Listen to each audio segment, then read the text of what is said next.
Welcome, everyone. This is the first time trying this out on YouTube, so hopefully it goes well. This is our Friday night football show. I am alone in the KNE box tonight here at the Stadium of Champions. I'm at Hopkinsville hosting Hopkins County Central. Right now, Hoptown is doing their senior ceremony. Not that many seniors looking down on the field right now, which I think is a really, really good sign for Hoptown in the coming years. Obviously, just because of the talent that they have this year. I know it doesn't reflect the record, but I know they had a lot of high hopes this year, bring back a lot of guys for next year. So I know that they have a lot riding on these last couple games and how they do in the postseason. So tonight, as I said, they're hosting Hopkins County Central. It is a rainy night here in Hopkinsville. I'm assuming it is across the Southern Pennyrile. So first off, Hoptown needs a win. Easy as I can see it, there is a way that they do not make it to the playoffs. It is a very, very small chance, but Hopkins Central, if they pull the upset tonight and Callaway County can upset Logan County, I think that'll bump Hoptown. But I think Hoptown will come in here, get the victory tonight, go to the playoffs, and I think it'll set up another matchup at Warren East. That's kind of the way it's looking on the road in Bowling Green at Warren East, just like last season where they came away with the win. And then in that second round, sets up another potential rematch with Madisonville North Hopkins, which I think is definitely something that the Tigers want, especially like last year whenever they wanted Logan County after that loss, like I say, regular season.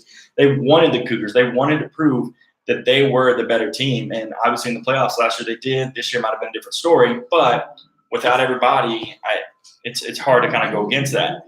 So that's where I'm at tonight. In Rye, KNE is over at Trigg County as they take on the Union County Braves. That's going to be another interesting contest, a game with big district implications. Trigg, they have an offense. I mean, they are boom. They can move the football. They can stop the football. Riley Stallings, those DBs have really, really done a great job with Cy Dossett over there. But I think it's still going to come down to Cam Jordan. Cam Jordan is a heck of an athlete. He can move with the football. He's big. He's strong. He's hard to take down. So I think the Wildcats come away with the win tonight. I think that'll be a really, really good contest. And also, I know this week we brought Chris Young out of retirement to cover the girls soccer regional championships. I'm also bringing Joe Wilson out of retirement this week, our YMCA director, sports director.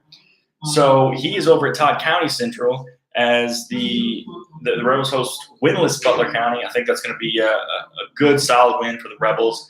I know Coach Keith is doing a really, really good job over there. Really excited to see what he can do with that program in the next couple of years. And also, another big game tonight with this other team in town. Christian County is up at Madisonville North Hopkins. We don't have anybody at that game tonight. The district games kind of outweighed that. But I expect a really, really tough physical contest with the Maroons. Jariah Hightower was my pick for the preseason player of the year in Cat's Paws in the district, and he's backed it up. I mean, more than 1,000 yards in the first few games. I think at least a dozen touchdowns. I talked to one of their coaches a couple nights ago, and they are really looking forward to this matchup with the Colonels. I think it's going to be a big game. It's going to be a physical game. And I'm not sure who's going to come out on top in that one. That one's going to be tough. But, again, final game of the night is Paducah-Tillman is hosting Fort Campbell. I think Blue Tornado will do pretty well in that matchup. I think they'll cruise over the Falcons. But bringing us back to Hoptown tonight, looking through, I see Jordan Hobson going up the line, hugging some coaches. This senior group is tight-knit. Jordan Hobson, Jatorian Dillard in the backfield, two really, really good guys. They have a lot this year. I know they still have high hopes of things that they can achieve and things that they want to do. And I think that'll really set them up for next year. But I'm gonna wrap this up, hitting 5 minutes, and I need to get back on the field. But again, like I said, it is raining tonight here in Hoptown, so I think we are going to get a heavy dose of Dillard, Hobson, maybe Javon Level jump in a little bit on that backfield. But again, Ellis Dunn is kind of been pushed into that role this year with injury to Jay Bland. But last year he did well. I mean, 150-plus yards, 3 touchdowns on the ground in a big win at Callaway. And I think he's going to do the same thing tonight. I think he's going to do a lot with his legs. I think he's going to lead Hoptown to a victory tonight. But again, thank you all for watching. I am very excited, and stay dry out there.